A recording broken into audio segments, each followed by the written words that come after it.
gelmes, atskleisdamas savimi pradžią ir pabaigą, laikinumą ir amžinybę.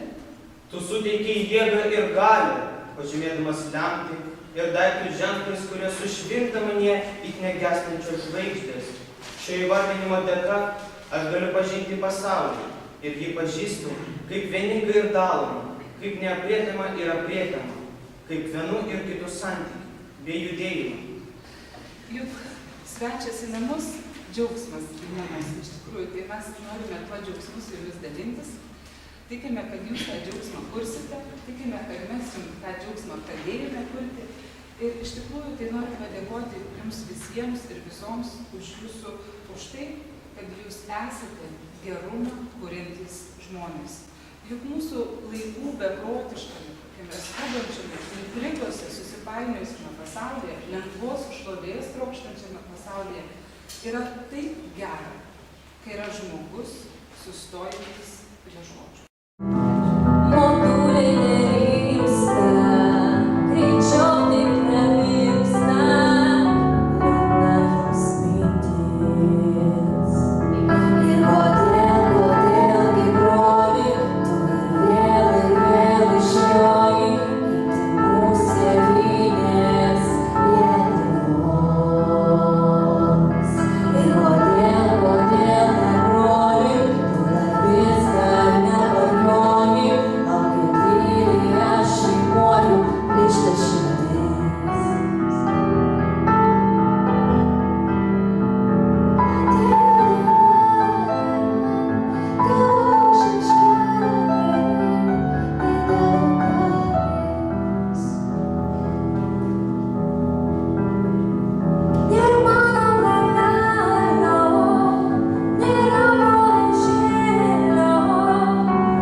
Tačiau kur kakas suka, ten galva ir žiūri.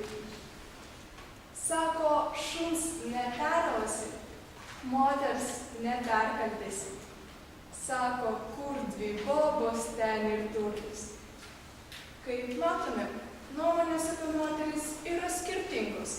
Taip ilgai nemačiau tėvynės, dirbdamas jos laukus, taisydamas jos šiaudinius stogus. Taip gyvenimas nedavė laiko, vargindamas akis ir galvoju. Vis reikėdavo ką nors dirbti, eiti kur nors, ar važiuoti. Matau, nieko neišeina ir tiems, kurie greitai važiuoja, arba tiems, kurie daug ir gerai prisivalgo, kad gražesni būtų žodžiai apie tėvynę. Geltonos upės ir geltonos lūpos ir mintys iš geltonų lapų. Tai vėjas ant šakos nutūpęs, pasaulį geltonai nutapo. Aš atgulsiu, tu pareisi, bus raudoni vakarai. Priešas trūksis, viskas keisis. Mano Lietuva, bedalė, ar jį, kur tavo karžygiai ant kalavijų ėjimų ir kur vaidilo kankliai tau minės, Šiaulių ir Žalgirio garbę gėlėtas pietus, strėvos ir vorslus kruvinus metus. Ir kad ne visada žiaurus tau buvo Dievas, ne visada tau myčia šventus jausmus žiauriai, bet esi atėjo nuo kojų. Kunigaikšti, medžiok, kunigaikšti, medžiok, kunigaikšti, medžiok, kunigaikšti, medžiok, kunigaikšti, medžiok, kunigaikšti, medžiok. Medžiok, kunigaikšti, medžiok, kunigaikšti, medžiok, kunigaikšti, medžiok, kunigaikšti, medžiok, kunigaikšti, medžiok, kunigaikšti, medžiok, kunigaikšti, medžiok. Eglės pušys, eglės pušys, eglės pušys, eglės pušys, eglės pušys, meškos lūšys, meškos lūšys, meškos lūšys, meškos lūšys, žvėrys taurus, jaunas taurus.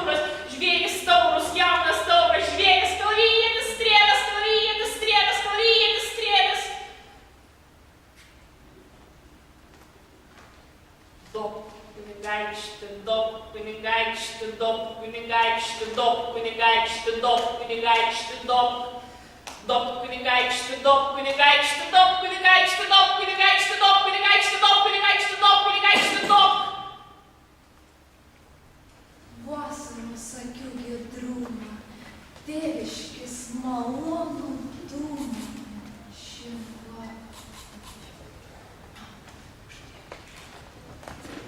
Vieškelius su žmonėmis, nuvarstytus šlėkis. Vaiko man dienas uždėk, su mažu langų žvaigždė. Skarą prie lankų priglaust, žemės veidą man atspaust.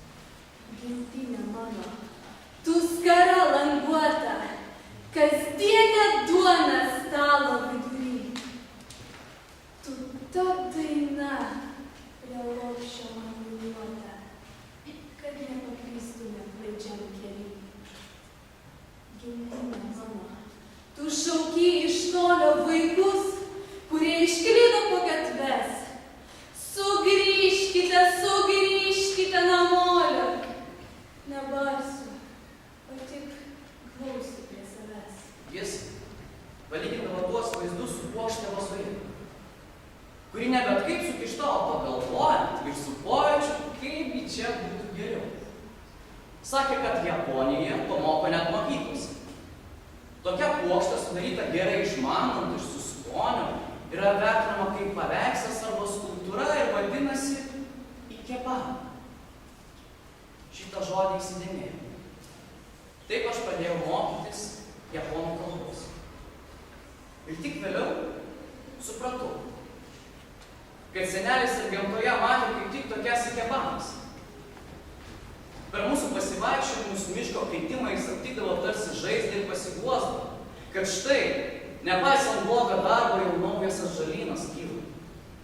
Švalus ir linksmas, kad miškas godžiam žmogui nepasiduoda. Tačiau, kaip visados atsiranda skundikų, be kurių kiekviena padari mokykla būtų ne mokykla, o arba darželis, dar neprasideda pamoka ir jau atskrenda direktorius atjaunėjusi pavilgų vedybų su gaisrinės viršininkų. Jūs, šatai, dainuojat chore? Klausė direktorius. Deja, taip. O ne jūs, šatai, esate dailiojo skaitymo čempionas, tai yra laureatas? Taip, pernai buvau. O jūs šiemet nešvepluosit? Gudriai klausė direktorių ir aš jau suprantu, kad dabar pradės dorotliuką po gabalėlį išmėsinėti. Kiekviena jaunėjusi direktorių negali pakęs šiek tiek gražesnių mergaičių. Nepadarysi, reikia suprasti.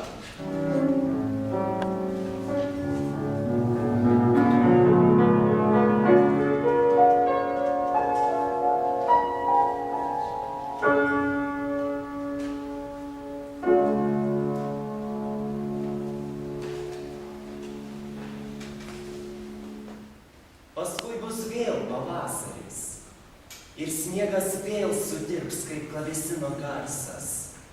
Ir purvinas kiemų galerijas pripildys rūkas, mėlynas ir salsvas, ir nudažys pačiautas paklodes.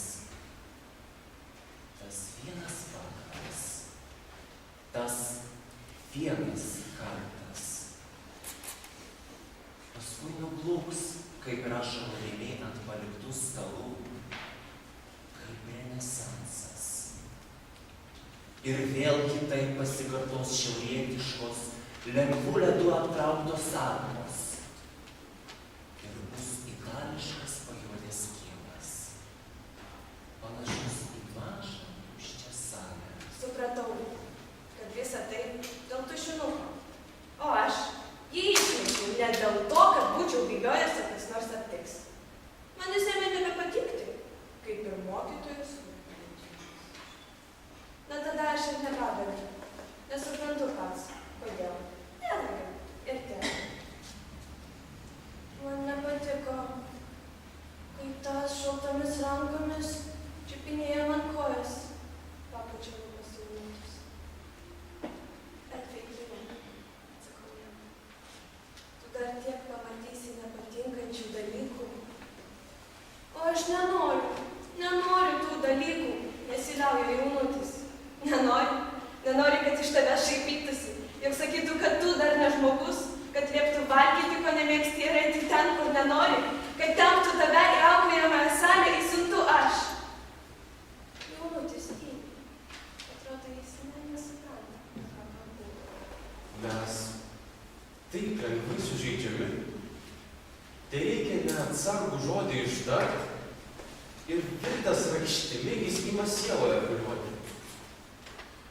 Netenka ūpo dėl miegų, dėl to, kad sninga ar kad spėja. Ir krinta viskas iš nagų. Ir nieko dirbti nebegalėjau. Paralyžiuoja mus lengvai, pakeiktas smulkmenų mikrobas. Rūdija postas alivui. Iš žemės manga senas trobas. O kelias tolimas ir ilgas. Sustoti nėra nei kur ir nei kada. Gyvenimas aplinkui tokias pilkas. Ir dar ta prakeiktoji nežinia. Padėkit man, šaukiu. Aš klystu. Nors tikro kelio, tik pradžia. Norėčiau stoti ir vėl iš naujo eiti. Bet per vėlų. Viskas tik sapne. Gerai. Išsimiegojau. Nieko nesapnavau. Atsikėliau savo norį. Pažiūrėjau į veidrodį. Nepamačiau nieko neįprasto. Prisiminiau vieną kitą žmogų, vieną kitą neprisiminiau. Nuvaliau trupinius nuo stalo. Radau raziną. Atidariau langą. Kartą jaučiausi laiminga. Po vieną, po du, tarpėžinės patraukėme namų link. Ir staiga mane nusmelkė mintis. O bateliai! Kiek kojos įkabindamos bėgau atgal, apieškojau visus artimiausius krūmus. Bet mano bateliai, nei kvapo. Tėva, reikėjo eiti namo, bet nuo tos minties man į akis plūdo ašaros. Kas dabar bus? Ką pasakys mama? Tada aš prisiminiau apie šventą globėją. Kreipiausi į jį vos ne su ašaromis mintyse. Šventas Antanai, padėk surasti batelius. Krūmuose jau tamsu. Būk geras, padėk juos ant tako. Šiandien rusai po maskoliais maskoliškai riedos. Lietuvos tikrus vaikus didžios spaudžia bėdos. Ani rašto, nei spaudos mum turėt neduoda. Tegul, sako, bus Lietuva ir tamsi ir juoda. Kad tu gudė nesulauktų, ne taip, kaip tu nori. Bus, kaip Dievas duos. Nedavo priesakiai nedori. Silpna, trumpa savo valdžia, Dievo tvarką laužai. Mygi, spaudė mūsų žmonės, mūsų šalį gniaužai. Pamaniau, koks stiprus turėtų būti gimtųjų vietų ilgesys. Kokios neapsakomos svarbos tikslas, jei net ir visai netekusius jėgų, paukščius geba nešti į priekį. Į laimės erdvę, kuri verta bet kokios kainos. Verta net ir žūties pakeliui. Vien žvilgsniu, vien ilgesiu įsikybus į kasmostas vis artėjančią žemelę. Gal paukščiai man grįžta į saulėtą vaikystę, kur ir upės, ir spinduliai, ir laikas teška vien svaiginančių mažorų, kur kiekviena prabėgusi akimirka reiškia tikrą, aukščiausios prabos gyvenimą. Ir tada muzika užliejo visą rudenį, visą vakarą, visą mano būsimą gyvenimą. Aš nebebuvau vaikas. Aš nebebuvau 13-metė kaimo mergaitė. Aš buvau suaugusi. Aš buvau visagalė. Aš viską žinojau, nors ir pati nenumaniau ką.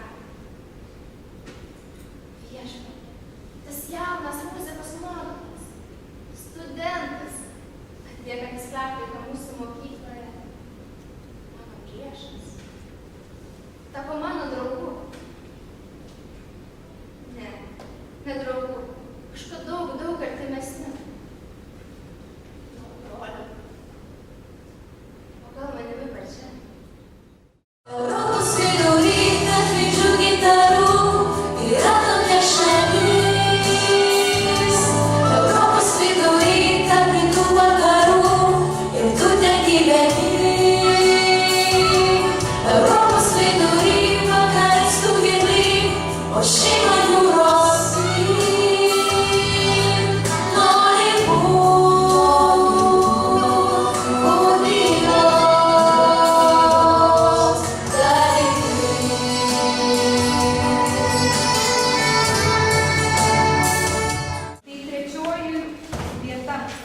atitenka Agnieškai Litvinovič.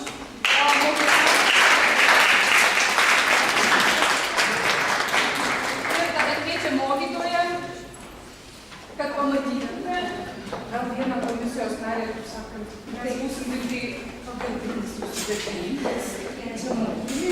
Taip, aš matau, pasakysiu, taip, tai vadovo Mickevičiaus, kiek aš matau, gimnaziją ruošė mokytoja Danutė Visockienė, kaip visi suprato.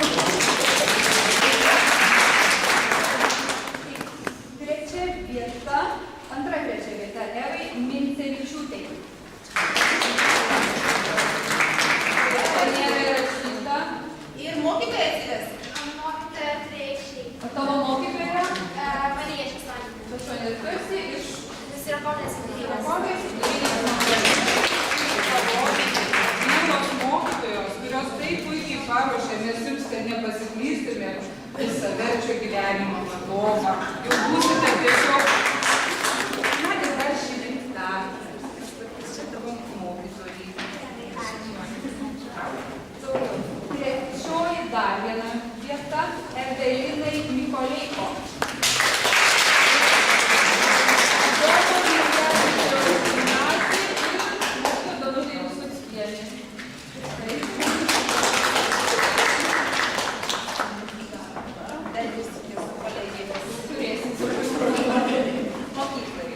Antroji vieta Elmyrai Ragimovai.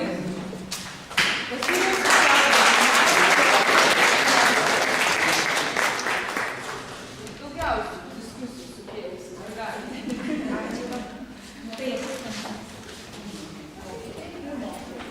Antroji vieta Ernestui Osipovui.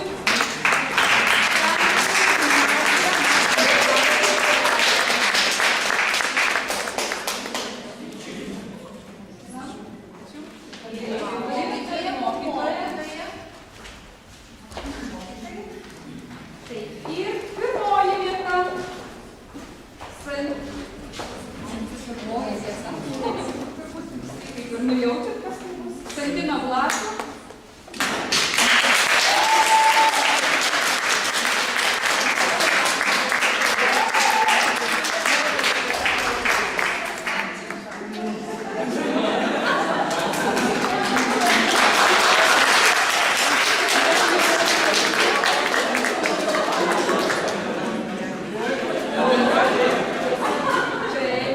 Ir paprašysim vėliau dar nesiskaitinius nutarimus. Dar čia tas nuoširdumas, kur paliks nuoširdumas, bet yra dar du mokiniai, kuriuos norėtume apdovanoti, kurie iš tikrųjų labai mažų taškų skaičiumi atsiliko nuo nugalėtojų.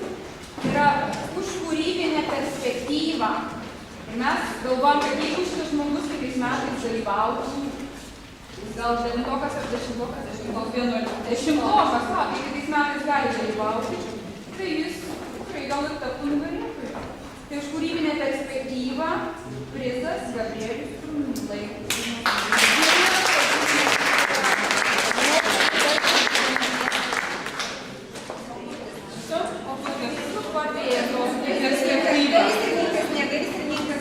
O čia mokytojai. Ačiū, tas vadovas tikrai perspektyvas.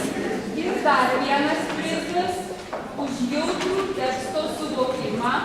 Na, viena komisijos narė sakė, kad nesirašo, ne vieną spaudė. Ir Anastasijai Juliai Popovai